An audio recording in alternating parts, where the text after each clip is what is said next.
Now, Axel, also you may say, which is of course obviously literally 50 years before Hitler came to power, Wagner had been dead.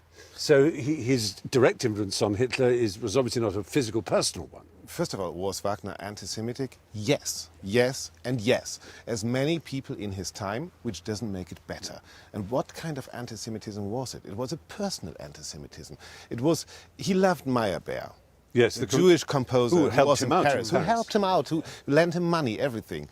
And then they got cross. And then he said, oh, Meyerbeer is horrible because he's a Jew. And then he wrote this polemic, Judentum in der Musik, Jews in the music. And this is a horrible writing. And yes, he wanted to eliminate all Jews. But then he wrote, and I agree completely with you, in his operas there's nothing from that. And when you say eliminate, are you suggesting that he would have stood by the gas ovens of Auschwitz and cheered and clapped? Would we? No, yeah. I don't like you these mean questions. A sort of artistic ethnic cleansing? But I think in Wagner we can see the roots of antisemitism. It's not the fright of Jews or something, no. But it's a personal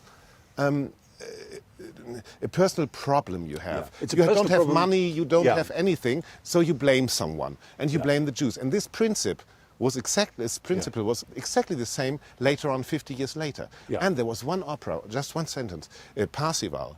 There's this Kundry who laughed because of the crucifixion of Jesus. And what did Wagner write? She is Christianized in the end, and that's why Hitler didn't like this opera, because Wagner didn't send her to the gas chamber, but he Christianized her. Right. So, what do we think about it? It is. It's personal for me because I'm Jewish, and so a lot of my family have always questioned my love of Wagner. Do you think, without being parti pris here, there is a connection between the fact that certain kinds of really powerful politicians seem to be incapable of love anyway, so therefore it is not a problem for them? I'm not going to mention names like, but there are some who are considered narcissists, who are considered, ones who are very much in the public eye at the moment, for example, who probably have never seen Wagner, wouldn't be interested in Wagner, because for them there is no dichotomy between love and power. Power is everything. Is that a fair point, do you think, Axel? I don't know whether I agree with you there. Yeah. I mean, it's easy to say the politicians, but I think if you're in public all the time, but you are a human being, you go home to your fricka in the evening, there is somebody waiting for you. You have to eat, you have to go to the bathroom, you have to do everything. Damn good fricking. Exactly, you have to do all these things. But everybody expects from you to save the world. And this is Wotan's problem. Wotan's problem is private, horribly private. And his wife and all people close to him tell him, come on, you can't rule like that. But he wants good.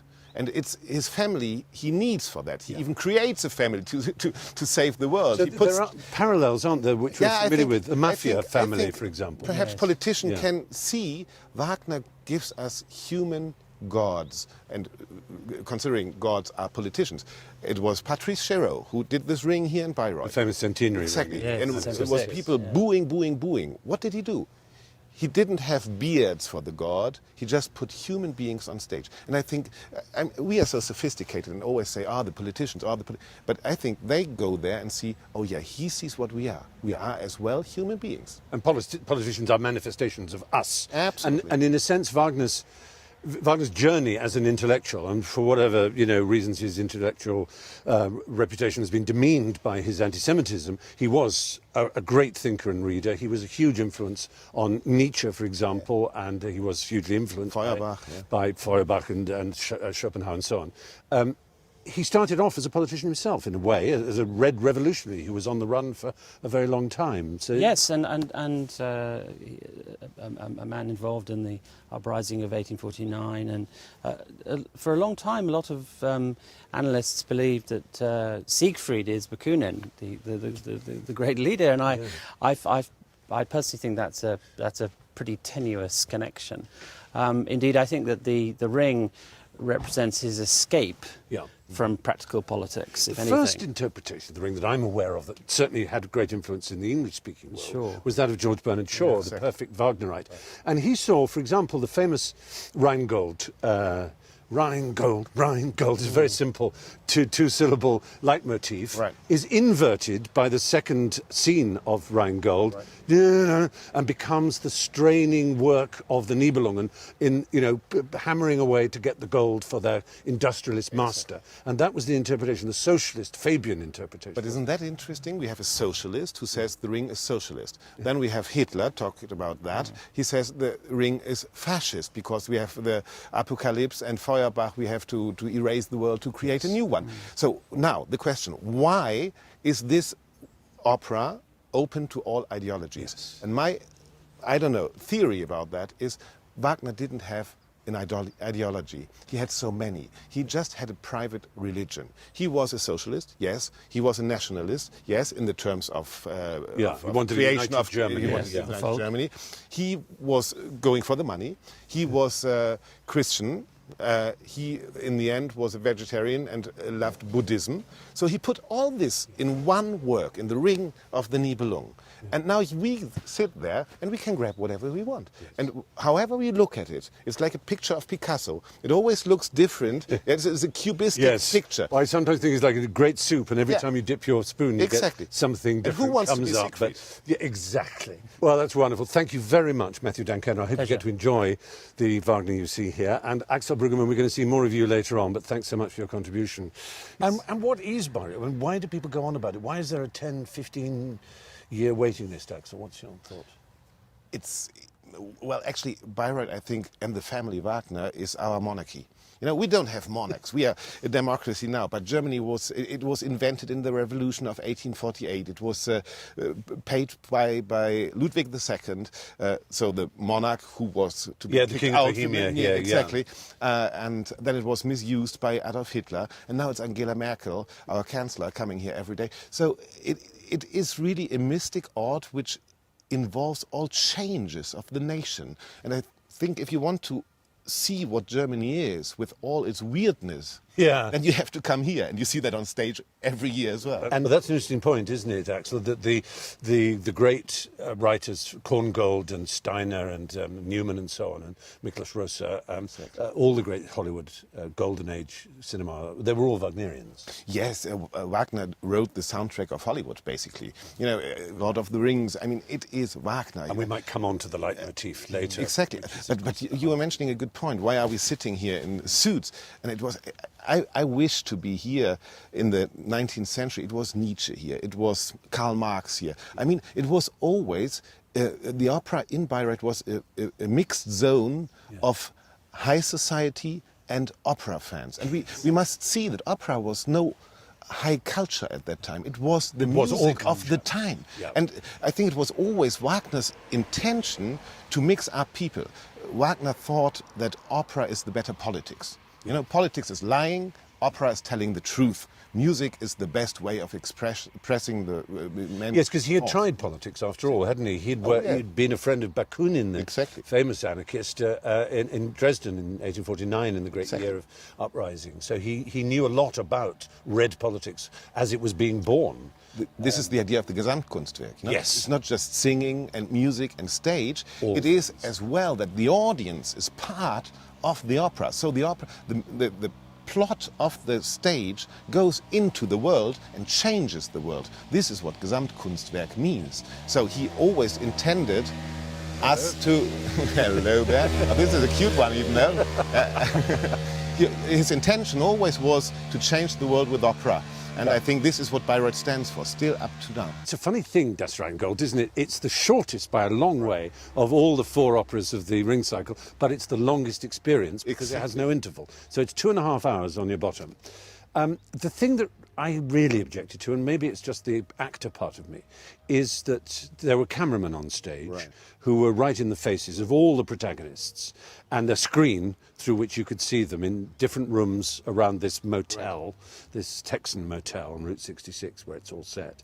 And so I felt that the singers, who are actors these days, and most of them very good actors, were caught between 2 acting styles. Yeah. There's the camera up to their face, so they can't be a stage actor, But on the other hand, they are on stage, and so I felt they were caught between them. Yeah, but I think, Wagner was a pioneer in all kind of techniques of theatre. And I don't think he would have opposed to that. I think multimedia we have now, and it has a meaning with Castorf's Ring. I think because you see characters going off scene, going in this little chamber up there, and you see what is Wotan doing if he doesn't sing. Yeah. And for me, I think this is... Well, what you're saying is important because the fact is we're talking about it. And that's what Wagner would most have liked, conversation about art. Now, if I can't buy the idea of the director, I can't sell it because I don't believe in it or I don't think it's going to work. So on that way, and I just say, look, you have to sell it to me so I can sell it out there, and that's how I go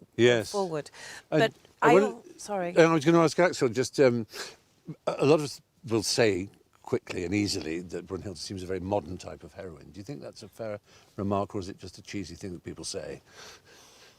Well, she's ambivalent. No, is she just a hero? I wonder. I mean, she is an aunt, first of all, for Siegfried. She is family. And does she just do good? Well, she talks to Wotan in the second act, and Wotan says, come on and take care that Siegmund comes up to us. And she says, no, my father. And then in the end, she's forced to do so. So there are other people who tell her what to do as well. And I think within the opera, she becomes a hero. She develops. I mean, this is the interesting part about this role probably as well, because she has to develop. What is her position towards Wotan? What is her position towards Siegmund? What is her position later on to Siegfried? And what is her position to the whole world in the Twilight of Gods? Who is evildoer? Who is good doer? Whom do I? What do I do? I think this is a role which develops so much and which has so many facets, and in the music as well, and in a good Brünnhilde, which we see tonight in the voice as well. It's not just one Brünnhilde voice, is it? No. You make two enormous sacrifices. One is your own immortality as a divine being or a semi-divine being. You see, I think that she's actually a timeless character. I think you could pick up this ring cycle and stick it anywhere in time. It's what I would say, it's a story of humanity. It's a story, I was saying with you the other day, that I believe that Wotan has the love of power, but he's taught Brünnhilde the power of love. And so you see these two, this dichotomy that's there. And this is why, because Brünnhilde has been taught the power of love, she questions. And I think that's, if you truly are on the humanity side, that's what people do. Everybody has a choice. They might not be good choices, but whatever happens in life, people have choices. There might be two choices between two good things, because does she choose what her father says, or does she choose not killing Siegmund because, you know, she knows there's consequences? And one of the supreme ironies and emotional ironies of that is that you know, and Wotan knows deep down, that you're doing what he actually wants. Exactly, and that's what she says. He is constrained by his promises to Fricka and his oaths. And you see, and that's very clear in the third act, because he sits on his pride. And I've just done a production where I found it very fascinating, and it was a female director, and she said if just one of these two people, Wotan or Brünnhilde, in that third act would go past their own pride, they would resolve the problem. And there was a point where she almost touches, no, I know I did the right thing. I know I did what you wanted. And that's family business, yes, actually. And he turns around. We all know that from our You families knew what as I well. wanted. Yes, of course. I know that at home. I mean, I have got this situation in the kitchen every day, you know.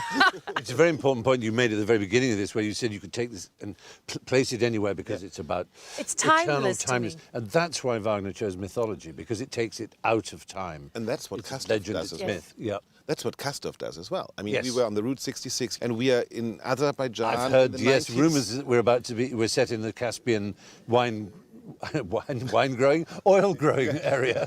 Wine growing would be good as well. Yes. No, but today in the Walküre we are in Azerbaijan in the 19th century, you know. Yeah. And so what we have this Parzival sentence, zur Zeit wird hier der Raum, time becomes space, and all things, it doesn't matter where we are in time and where we are in location in city or town or on the world. And this is what happens in this ring.